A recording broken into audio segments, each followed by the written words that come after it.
everybody, EchoV here, and what do you know? After what feels like forever, with who knows how many delays, the Advance Wars reboot camp for Nintendo Switch is finally soon to be released. Now, if the world could just calm down for just a little more than a month, that'd be great. Speaking of delays, all this talk about delays in the Advance Wars franchise made me remember all of the many changes that has happened to the series. So for this video, I'll be talking about the various changes in the Advance Wars series. Here we go! We of course have to start with the first game, and perhaps one of the most well-known delays about this game was its unfortunate release date. In North America, its release without a problem, releasing on September 10, 2001, the day before the September 11 attacks. This release date supposedly delayed the release in both Europe and Japan, who did not receive the game until 2002 and 2004 respectively, with the latter case in Japan being in a bundle pack with the sequel, Black Hole Rising. The second thing I want to talk about are the name changes. To put it, the only characters whose names still stay the same regardless are Max, Eagle, and Hachi. Everyone else had their name changed, with such examples like Grit being originally called Billy, perhaps a reference to American outlaw Billy the Kid. Other name changes include Sammy being Domino, Nell being Catherine, and perhaps my personal favorite, Sturm being originally called Hellbooze. Part of me really wishes we got this name instead. And finally, to end the portion of the first Advance Wars, are the design changes. And unlike other regional designs out there, Advance Wars is one of the few out there that I really don't mind the changes, because the redesigns for the English release actually make them look like military personnel rather than just fools in Halloween costumes. Examples include Nell's sleeving skirts being made longer, Olaf looking less like Santa Claus, Drake being changed from a pirate to an actual Navy captain, and Grit losing his hat. And yes, as you may have noticed, I did exclude some characters because, let me explain myself in a while, okay? The first one I excluded was Kanbai, who was changed from looking like a samurai to a more World War II era Japanese general.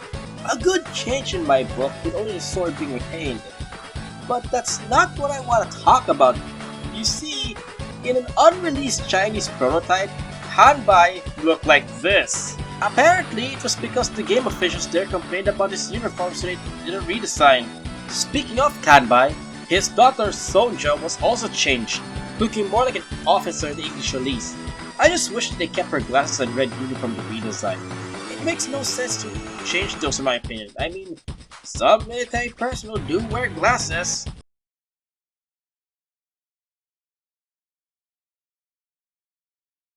And now that we're done with the first Advance Wars, we can now get to its sequel, Advance Wars 2, Black Hole Rising. And in terms of changes between regional releases, there's really not a lot to talk about. But there are a lot of unused elements, such as the cruiser's ability to attack land units, 100 speed points for versus mode, and an unused wallpaper featuring Eagle and a motorcycle of all things. I thought Eagle was an air specialist.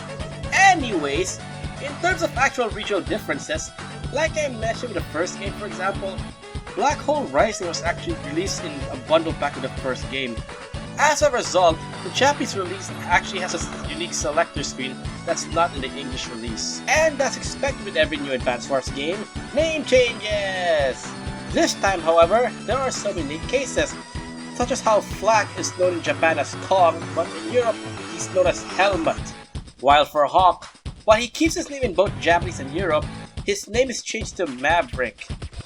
Everyone else in Israel keeps their localized names of course. The next regional change concerns Adder. In Japan, he's known as Snake!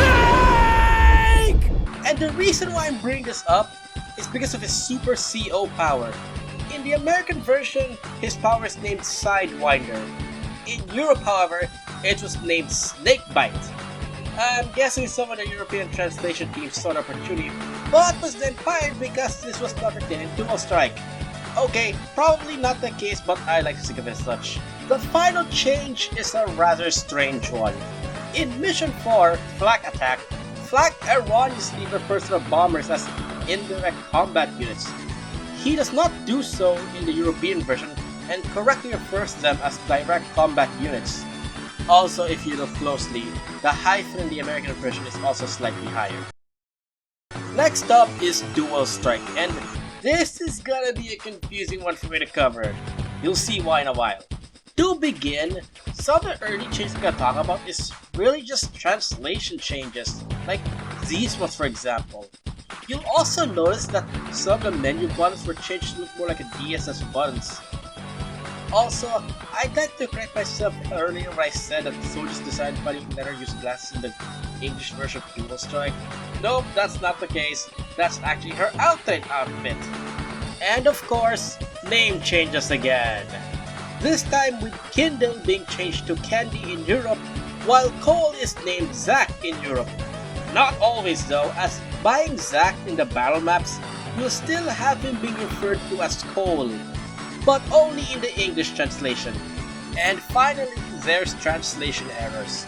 New to Dual Strike are the skills, which simply serve to give a benefit to whoever equips them. I don't personally use them, so I just leave them be. Anyways, back to the topic at hand. Due to naming and translation quirks, some skills are either misleading or downright false in what they do.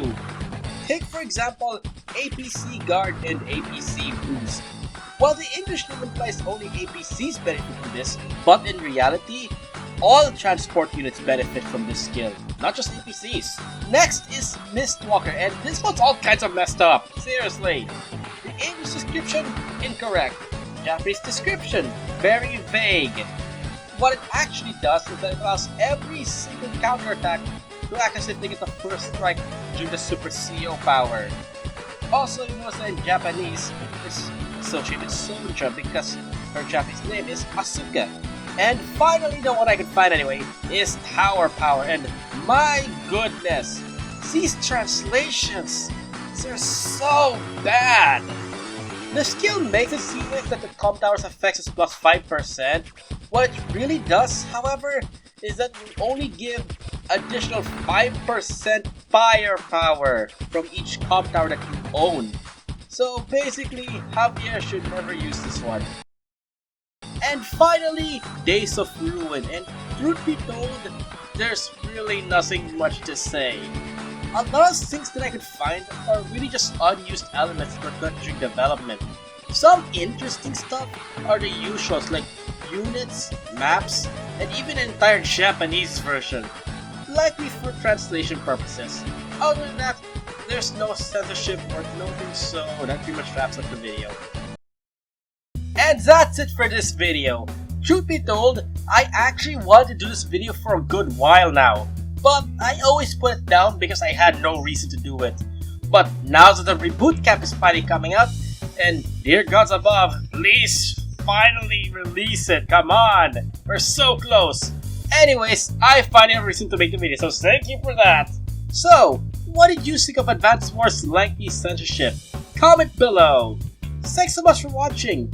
If it's your birthday today, then happy birthday! And I'll see you all in the next video. Bye everyone, be good to each other.